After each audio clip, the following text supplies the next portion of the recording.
he's just shy. I could work with that. Yada, yada, yada. The get-to-know-you questions went on until we got to my favorite one. What historical figure do you think you know more about than anyone else in the circle? Samantha. I don't know. No one? Ugh. Ben. Abraham Lincoln. I mentally cracked my knuckles. Abe, one of the most famous people from Illinois, is my guy. So I said, let's see what you got. When was he born? February 12th, 1809, in Kentucky, near Hodgenville. I didn't ask for city and state, a bit of a show-off, but okay. How many siblings did he have? 2, Sarah and Tommy. The other kid's eyes bounced between us as I fired off another question. The longer we went back and forth, the more excited I got. Somehow I ended up crouched like a frog. Ben, though, he started to unfold, limbs relaxing, stretching out. Since it looked like he was getting too comfortable, I lobbed a real corkscrew.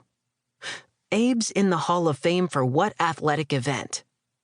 That was the first time I saw him smile. Kind of crooked, goofy, but he held my stare. Wrestling. I fell back on my behind and smiled. Bingo! After that display, he pretty much had no choice but to be my friend. I'd pegged Ben as shy, but it turned out he's just one of those quiet, observant types that's thinking a million miles a minute, and all of his thoughts are deep, existential thoughts, not just, I think I want a turkey sandwich instead of ham. It might be because he's homeschooled, but I don't want to stereotype. Lucky for me, Ben and I were able to work most of the same shifts. Knowing the person in charge does occasionally have its benefits. I introduced him to my best friend, Chloe Thompson, and it was instantly like the three of us had always been together. Ben and I went to most of Chloe's softball games in April. The three of us became regulars at the ice cream shop downtown. He and Chloe really bonded over their shared passion for coconut ice cream. Ew. We even have a pact to shave our heads if any of us decides to ditch our friend group. Just kidding, but we so would. So, okay, here's the other thing about Ben. Wow, this shouldn't be that hard to say, but, I mean, I guess I've never said it about anyone I actually know, so... Okay, Amos, you got this.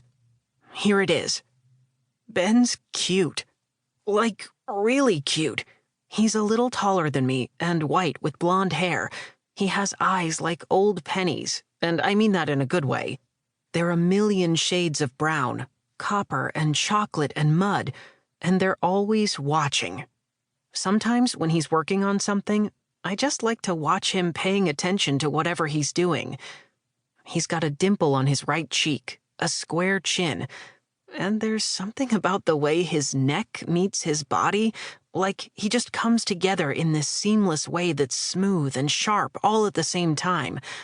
But it's his collarbone that really does it for me. There, I said it. Ah! Albert, I've thought before that boys in general are cute, but I've never said a specific boy is cute. Honestly, I didn't even think Ben was that good-looking at first. The weirdest thing in the world changed my mind. It was mid-June. Oh my God, this is going to sound so dumb, Albert.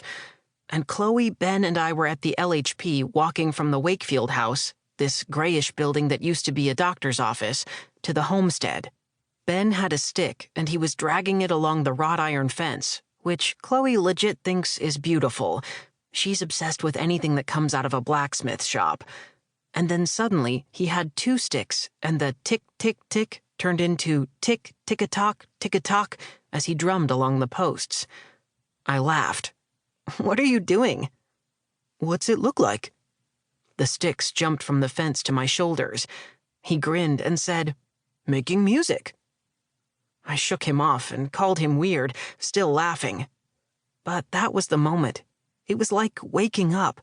My heart wouldn't slow down. I got goosebumps. It was weird. I felt weird.